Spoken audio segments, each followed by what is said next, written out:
Hey, it's Barb, and I had a question that was on my Facebook page, and I think it's something that everybody can struggle with from time to time, and so I thought I would share it with you. And although it's posed in the context of riding cutting horses, it also, I think, has to do with all kinds of riding. And the question is, how can you master fast runs, quick stops, and then turns?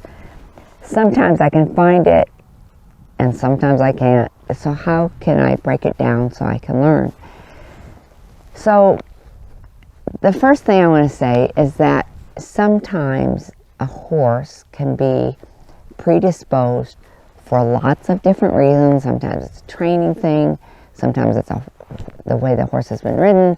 Sometimes it might be a sore muscle or a sore joint, and the horse is just not comfortable stopping on their hindquarters.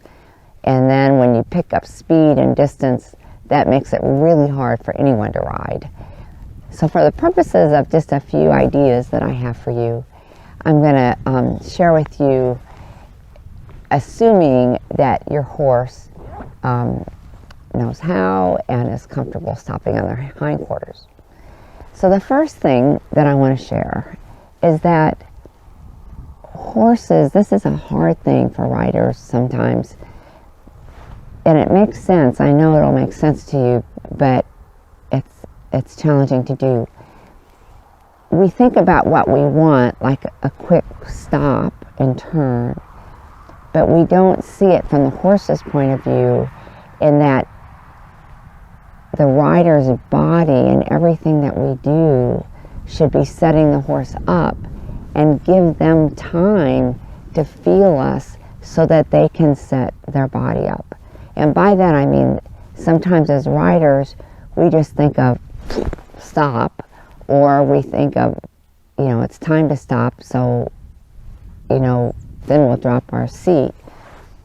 But the reality is that horses need time to hear what we're saying with our body. And when they get that time and they get the answer right, in other words, that they're stopping on their hindquarters, and we release them, or that's comfortable, then over time it becomes quicker and quicker for them.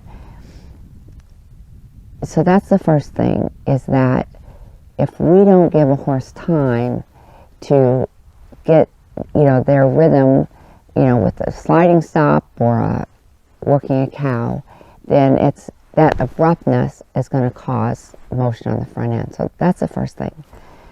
The second thing is that our seat is, and by seat I don't mean just how you sit in the saddle, but I'm talking about using your seat like a cue. Sometimes we just think of our seat as, can we not stay on, but be balanced in the position. I'm not minimizing that. But our seat is our number one communication signal with our horses, because that's what they feel the most directly all the time. And so when we start to think of our seat as a communication tool, so to speak, then we start to use our body to help our horse find that stop and to find balance on their hindquarters. One of the things we do is we roll our seat underneath this, we round our lower back. So that's the next thing, is to think of this part of your body as a communication, just like your legs or your hands or your eyes or your breath. This part is active. It's not like you're just going along and then you sit. I don't want to sit real hard on you. And then you just sit real quick. It's flowing, it's rhythmic. And the next thing is knowing that in your warm-up, you can feel more and more rhythm with your horse in your seat and the movement of the gaits. And then you can practice, like when you stop, that you, come on, Nikki, that when you do anything, like just now walking around, that I can feel my seat and how Nick is moving me. And then when it comes time to stop, that I'm just going to sit like this and give him time to stop. And then if he doesn't stop, I can use my hands to support that. But you can do so much to improve your ability to help your horse and to set up stops as speed increases by becoming more mindful and using this part of your body. And then the fourth tip is, just in this short little video, is that when you are doing something fast, then many times it takes you using your seat sooner than you think. Like on a cow, for example,